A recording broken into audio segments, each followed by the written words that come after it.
और सीएम धामी के कुमाऊं दौरे में कॉर्बेट टाइगर रिजर्व में सफारी के दौरान उनकी सुरक्षा में चूक का मामला सामने आया। बताया जा रहा है कि मुख्यमंत्री जिस वाहन में सवार थे उसकी फिटनेस 5 साल पहले खत्म हो गई थी।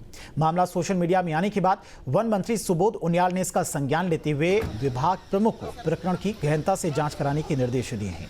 मुख्यमंत्री धामी ने 6 जुलाई को रामनगर में कॉर्बेट पार्किंग में सैर की थी और जिस जिप्सी से मुख्यमंत्री ने सफारी की थी अधिकारियों ने उसकी फिटनेस की ओर ध्यान नहीं दिया। वहीं सीएम धामी ने बताया कि इस मामले में वन विभाग ने जांच बिठा दी है और जांच में जो भी दोषी पाया जाएगा उसके खिलाफ सख्त कार्रवाई की जाएगी।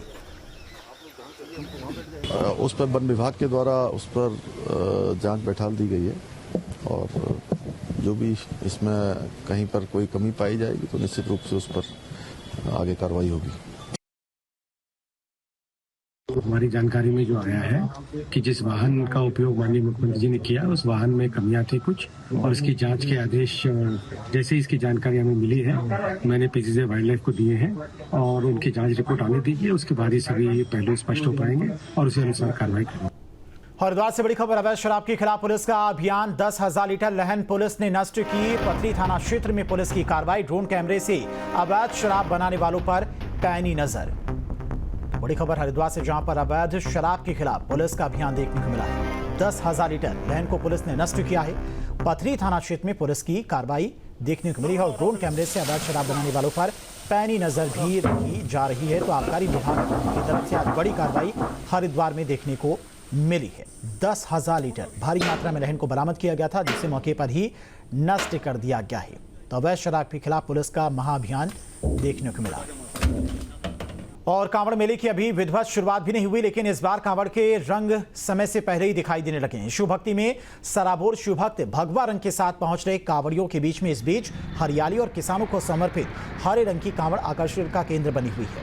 हरियाणा के पूर्व मुख्यमंत्री, किसानों के मसीहा के रूप में जाने माने वाले ताऊ देवीलाल की समाधि लिए जल लेने हरिद्वार पहुंचे। पिछले 20 साल से ताऊ देवीलाल के लिए वे कांवड़ ला रहे हैं। उनका कहना है कि कांवड़िया भगवान भोले को अपना आराध्य मानकर कांवड़ ला रहे हैं, तो वे देवीलाल को अपना भगवान मानकर जल लेने आते हैं और शिवरात्रि पर देवीलाल के जन्मस्थली पर जाकर उनकी समाधि पर जल चढ़ाते हैं। हरिद्वार में कांवड़ मेले को लेकर लोग काफी ज्यादा उत्साहित नजर आ रहे हैं। आपको बता दें कि जैसे तैसे मेला आगे बढ़ेगा वैसे वैसे बाजार में रौनक बढ़ेगी, जिसको लेकर यहां पर आने वाले भक्त काफी उत्साहित हैं। यहाँ पर बहुत बढ़िया, जैसे कहना मतलब है भोले की बहुत सुनी जाती है कि अगर कोई भी दिक्कत हो, किसी के पैसे छीनने या कोई भी पुलिस वाला तंग कर रहा हो, हाथों हाथ थिएटर दिखाई जाती है बीजेपी सरकार में। तो क्या कहेंगे आपके इस बार जो और दूसरे लोग भी आ रहे हैं कावड़ लेने, उनके लिए क्या कहेंगे? उनके लिए कहेंगे आओ थोड़ा देख दाख के, क्योंकि यहाँ पर भी अभी भी जो लूटमारी है वो जैसे समय के वगैरह होते हैं वो छीन लेते हैं। पिछले परसों चोरी, अपना ख्याल खुद रखे, सामान का जो कीमती सामान होता है साथ रखे। दिल्ली से आए, जहांगीरपुर से। कितने सालों से ला रहे हैं? ये 7 साल हो गए। कावड़ में पिछले 7 साल में आपने कितना बदलाव देखा होगा? इस बार बहुत बदलाव हो गया है और बहुत अच्छा लग रहा है यहाँ के। पिछले साल तो ये था, ये थोड़ा बहुत ही थोड़ी लूटमारी चल रही है जैसे भी है। अब जो हमारा रेट होगा बोलेगा उसी रेट से लेंगे, हम इनके रेट से नहीं लेंगे।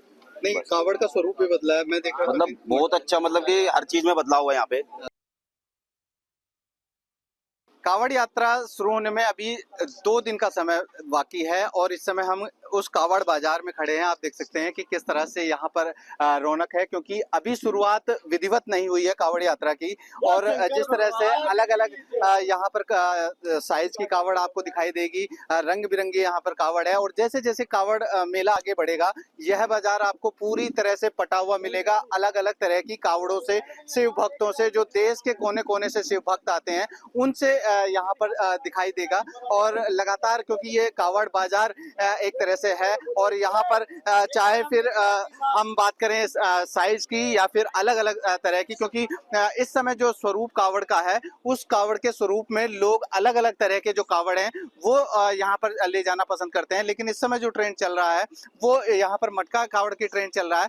हालांकि लोगों की अपनी अपनी मान्यता है और उनका कहना यही है, चाहे झूला कावड़ हो या फिर मटका कावड़ कावड़ हो, कावड़ कोई भी हो, लेकिन एक ही उद्देश्य है, भोले को प्रसन्न करना, और अपनी आस्था के जरिए वो भोले को प्रसन्न करना चाहते हैं। बुलेटिन की शुरुआत करती बड़ी खबर से। सीएम धामी की अध्यक्षता में प्रदेश मंत्रिमंडल की आज बैठक हुई। बैठक में कई अहम प्रस्ताव पास किए गए हैं। इस दौरान जियोथर्मल नीति पर कैबिनेट की मुहर लगी। साथ ही पुलों की क्षमता बढ़ाने के लिए प्रोजेक्ट मैनेजमेंट यूनिट को मंजूरी मिली है। सतर्कता विभाग के ढांचे में 20 पद बढ़ाए गए हैं। अब पदों की तादाद 132 से 152 हो गई है। इलेक्ट्रॉनिक एवं सूचना प्रौद्योगिकी मंत्रालय में सूचीबद्ध कंपनियों को सूचना प्रौद्योगिकी से संबंधित सेवाओं और सामग्री की आपूर्ति के लिए राज्य में सूचीबद्ध करने का फैसला लिया गया। नए खनिजों के लिए जिला और प्रदेश में खनन न्यास बनेंगे। कैबिनेट की बैठक में उत्तराखंड की पहले जियोथर्मल एनर्जी पॉलिसी 2025 को भी मंजूरी दी गई है। राज्य कर विभाग में डिजिटल फोरेंसिक लेबोरेटरी की स्थापना को भी मंजूरी दी गई है। राज्य कर विभाग में डिजिटल फोरेंसिक लेबोरेटरी की स्थापना के साथ उत्तराखंड के वित्त सेवा संवर्ग के पुनर्गठन को मंजूरी मिली है। यही नहीं, समाज कल्याण विभाग के तहत बेटे के 18 साल पूरे होने पर भी वृद्धावस्था और विधवा पेंशन देने को मंजूरी दी गई है। तो धामी कैबिनेट की आज बेहद अहम बैठक हुई है, जिसमें महत्वपूर्ण प्रस्तावों पर चर्चा करने के बाद उन्हें मंजूरी दी गई है। कैबिनेट ने प्रस्ताव में संशोधन को भी मंजूरी दी। राज्य में पुलों की क्षमता बढ़ाने का भी फैसला कैबिनेट की बैठक में लिया गया है। धामी मंत्रिमंडल की महत्वपूर्ण बैठक में आज आधा दर्जन से ज़्यादा प्रस्तावों को मंजूरी मिली और इसमें सबसे महत्वपूर्ण प्रस्ताव जो था वो पीडब्ल्यूडी का था। 1640 करोड़ की लागत से जो बी ग्रेड के पुल हैं उनको ए ग्रेड में कन्वर्ट किया जाना है, या तो वो उनका पुनर्निर्माण होगा या उनका रिनोवेशन होगा। इसमें 1640 करोड़ में 80% फंड एडीबी से आएगा और 20% राज्य सरकार खुद वहन करेगी। इसके लिए अलग से एक प्राधिकरण यानी एक पीएमयू बनाया जाएगा और एक सीनियर आईएएस उसका एक्स ऑफिशियो चेयरमैन होगा, जो इस बात की देखभाल करेगा कि पुलों का जो हमने ये प्रोजेक्ट तैयार किया है, जो लागू किया जा रहा है, वो सही से क्रियान्वित हो जाए। इसके अलावा सतर्कता विभाग यानी विजिलेंस में उसके ढांचे को पुनर्गठित कर दिया गया है और उसमें पदों की संख्या 132 से बढ़ाकर 152 कर दी गई है। इसके अलावा जियो थर्मल पॉलिसी को भी बहुत लंबे समय से ऊर्जा विभाग के सचिव आर मीनाक्षी सोनर उस पर लगे हुए थे, तो उस पॉलिसी को आज कैबिनेट ने मंजूरी दे दी है। यानी पृथ्वी के भीतर किस तरह की ऊर्जाएं हैं, भूकंप समेत, उनको जांचा जाएगा, कहाँ उनसे ऊर्जा का उत्पादन हो सकता है, इस पर जो है एक अभियान चलेगा और एक अनुसंधान किया जाएगा। इसके लिए विदेश गई टीम अपना एक अध्ययन करके लौट भी आई है। इसके अलावा कई और चीज़ें हैं जिनको किया गया। राज्य कर विभाग में डिजिटल फोरेंसिक लेबोरेटरी की स्थापना भी होगी और वित्त सेवा संवर्ग के पुनर्गठन को भी कैबिनेट ने आज मंजूरी दे दी है। समाज कल्याण से भी जुड़े हुए कुछ इशू थे, तो इसी तरह से आज कैबिनेट में कई बड़े प्रस्ताव आए जिनको चर्चा के बाद पारित कर दिया गया। अपने सहयोगी कैमरामैन सोनी कुमार के साथ न्यूज स्ट्रीट के लिए देहरादून से अजीत सिंह राठी। तो प्रदेश में राज्य कर विभाग में डिजिटल फोरेंसिक लेबोरेटरी की स्थापना की जाएगी। ये प्रस्ताव मंजूर हुआ है। उत्तराखंड के वित्त सेवा संवर्ग के पुनर्गठन को भी मंजूरी मिली है। बेटे के 18 साल पूरे होने पर भी वृद्धावस्था पेंशन मिलती रहेगी। पुलों की क्षमता बढ़ाने के प्रस्ताव को भी मंजूरी मिली है।